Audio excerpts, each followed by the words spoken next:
Thank you, Mr. President. Thank you to the Body Group for the introduction. To Rotarian Stephen Sandy, who has been working behind scenes to make sure I was here today. To past President Dr. Jane Nakato, who extended the invitation to me on behalf of the club. I am happy to be here. Thank you for the opportunity to have me share knowledge that has in the process facilitated the transformation of some aspects of my own life. So why do human beings do the things they do? Today, I'll take the approach from organizational behavior, which focuses on the psychology side of business, to offer some insights on the topic.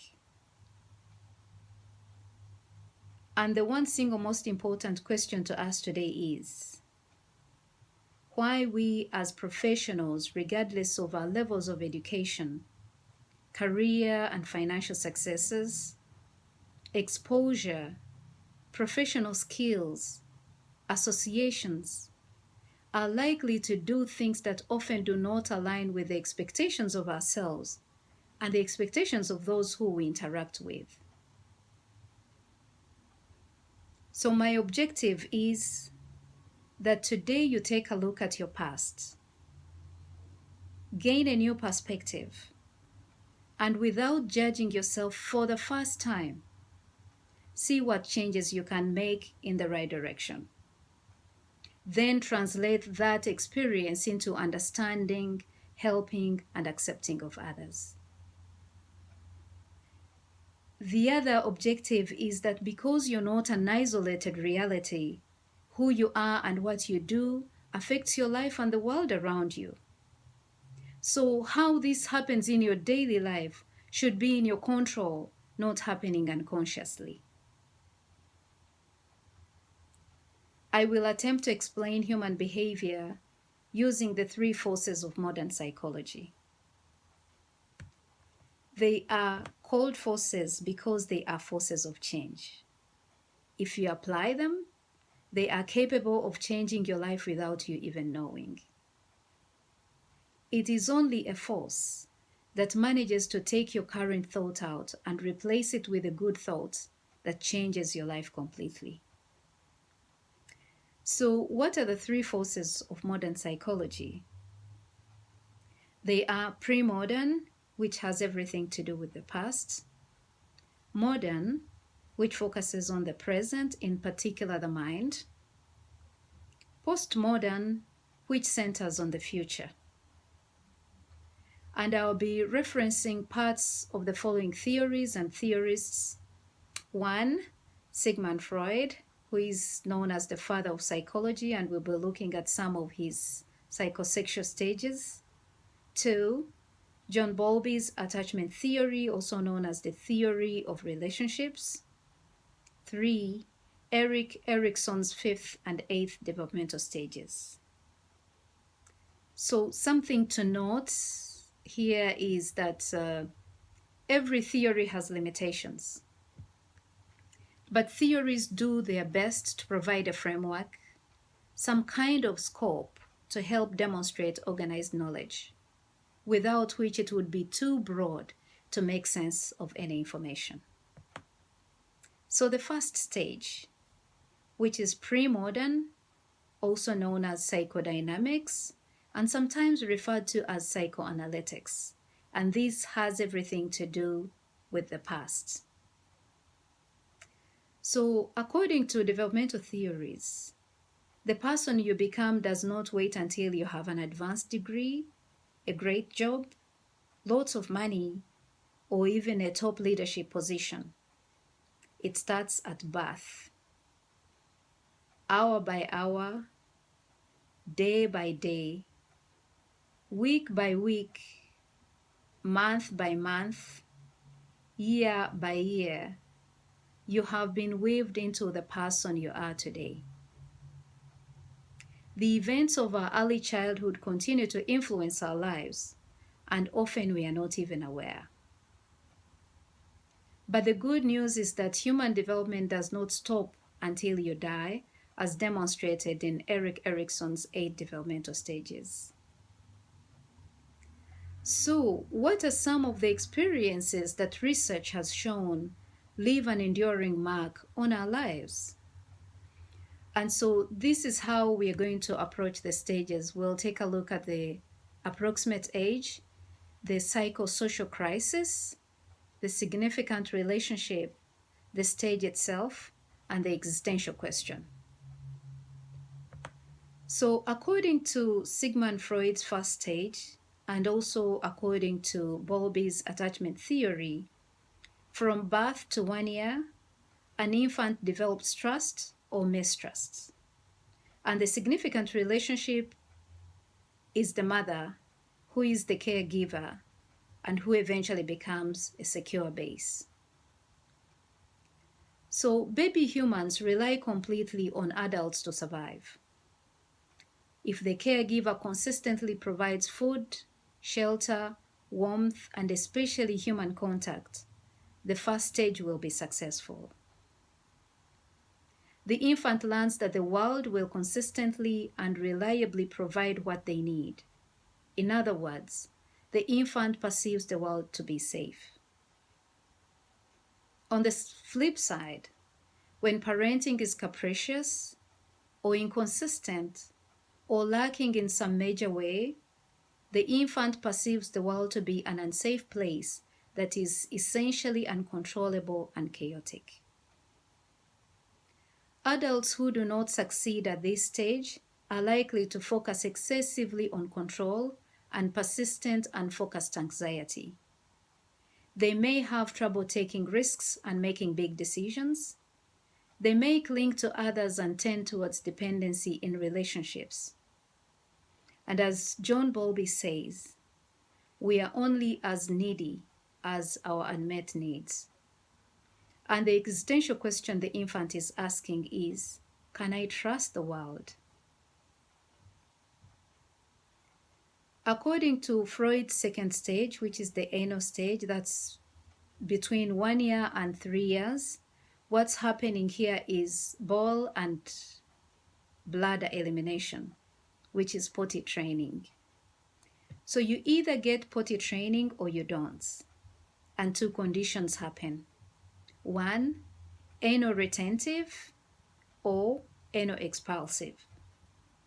With anal retentive, an infant learns to control the process of elimination. As an adult, this infant becomes obsessively organized or excessively neat. With anal expulsive, an infant is left unattended and they don't learn to control the process of elimination. This may translate into reckless, careless, defiant, and disorganized behavior later in life. Order and disorder then become innate because of how our caregivers handle this stage of development. In fact, lack of potty training and inconsistent parenting are considered child abuse in this culture. And at this stage, the infant is asking, is it okay to be me? Moving on to Freud's third stage, which is the phallic stage, that's the stage between 3 to 6 years. The significant relationship moves beyond the mother to include the father. The ego is born during this stage. The infant learns about gender identification and gender appropriate behaviors. It is also believed that homosexuality is born during this stage, especially due to the absence of the parent of the opposite sex.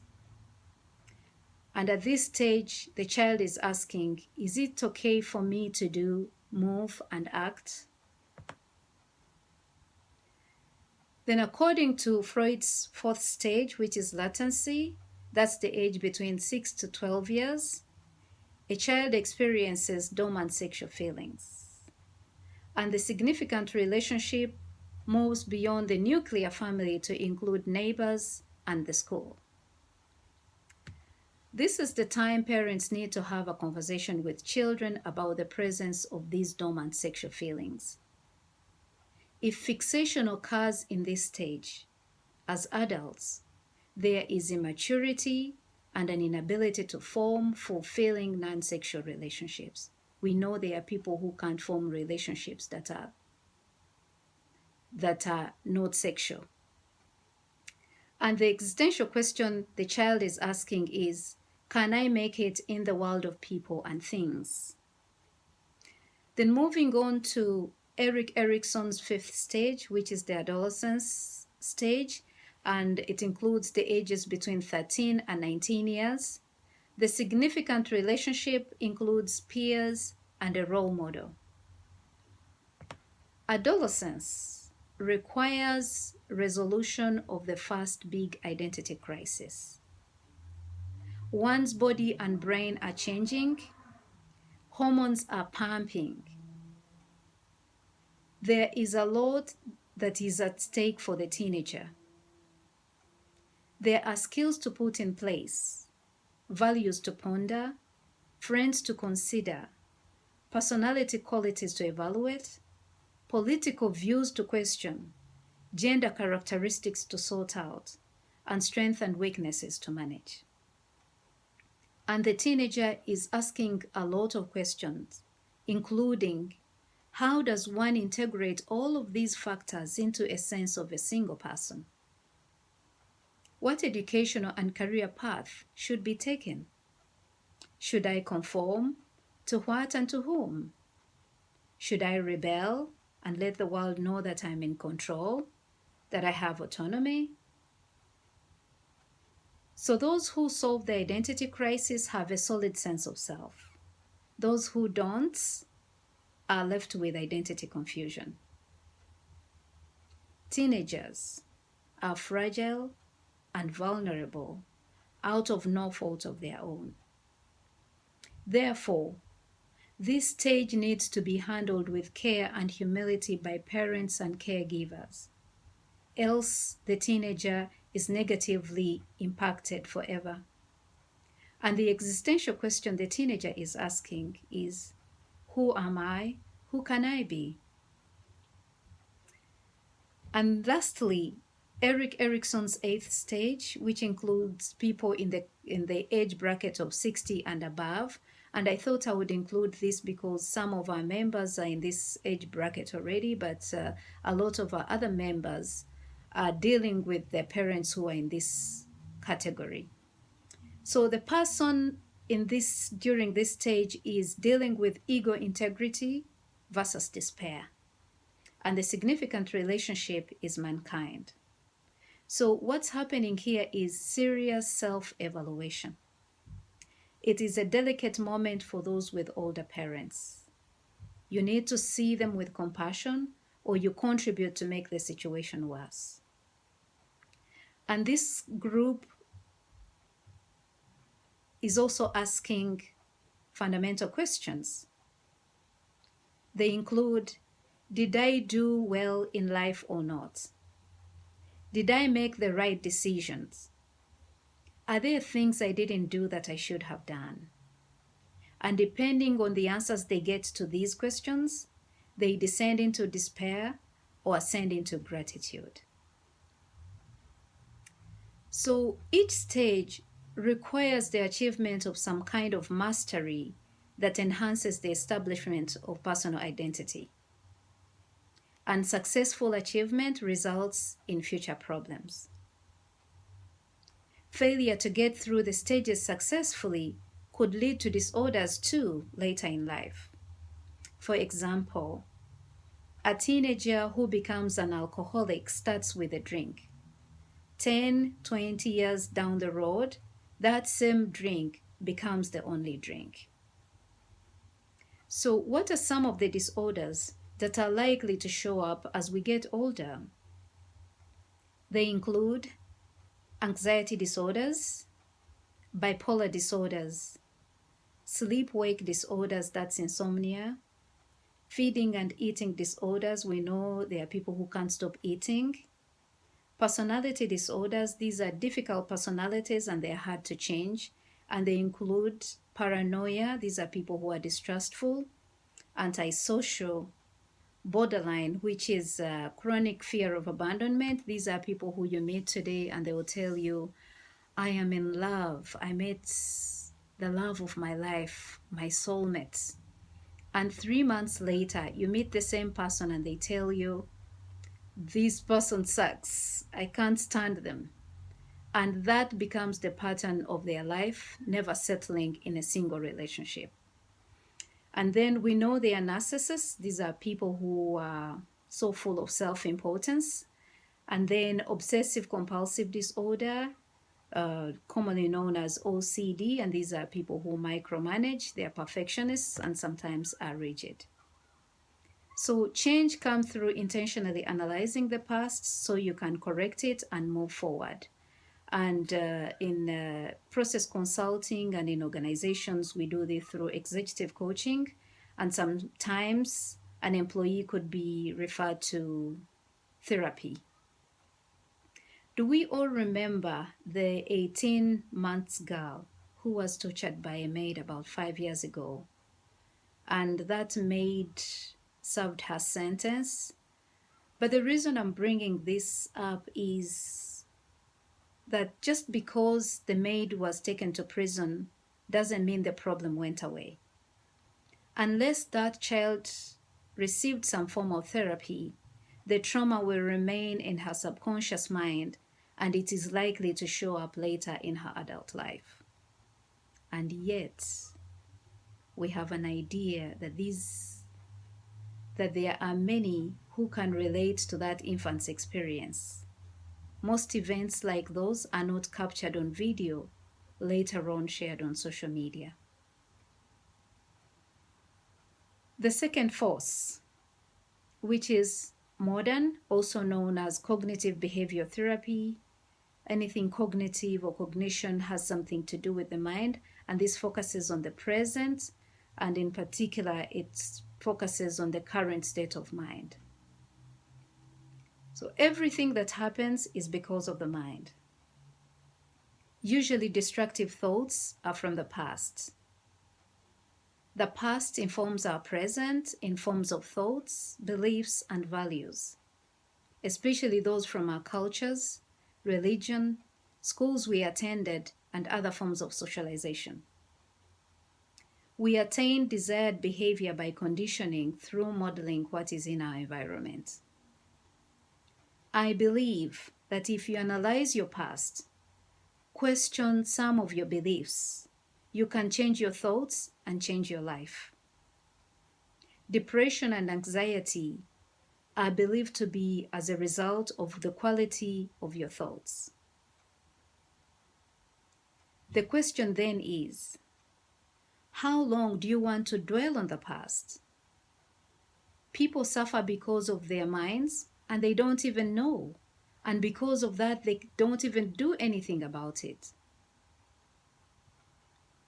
Erik Erikson says, a man's conflicts represent what he really is. So 2 key terms to note here are 1, cognitive dissonance, 2, discourse. Cognitive dissonance, that is distancing oneself from real truth because of what they believe, forgetting that what is truth to one person is not truth to the other person. Discourse, on the other hand, is taking certain rituals, rules, customs, cultural values as absolute truth, such as I cannot divorce because that is breaking the law. Every woman needs a husband, as though marriage is a biological function. But the good news is that change comes through questioning, challenging some of your beliefs, then adopting new values that work for you and not against you. The third force, which is postmodern, and this became popular with motivation and self-help industry, especially in America, but has gone, it has reached all corners of the world. And the postmodern focuses on the future. So the postmodern paradigm shift says, The only absolute truth is that there are no absolute truth. Therefore, you can make choices and take responsibility for your life regardless of your past. Who cares what happened to you in the past? Go there, but don't stay there too long. You can become anything you want. Just set a goal and follow the steps, and you will likely achieve your goals. It is believed that Christianity is based on this theory. Christ does not care what your past is. He accepts you the way you are. So the postmodern paradigm shift is achieved through applying the following. 1, the narrative theory, which is a call to each one of you to rewrite your own story. 2, to be solution focused. It is another call to take your past problems and use them to your advantage. 3, mindfulness, which has also become popular, especially in this culture, and it preaches about the now. The now is what's available to you, the only thing that is available to you. Not the past, because the past is full of loss, guilt, mistakes, shame, and after all, you can't change your past. And it preaches that you can't even rely on the future because the future is unknown and it's uncertain. And that uncertainty brings fear, worry, and anxiety.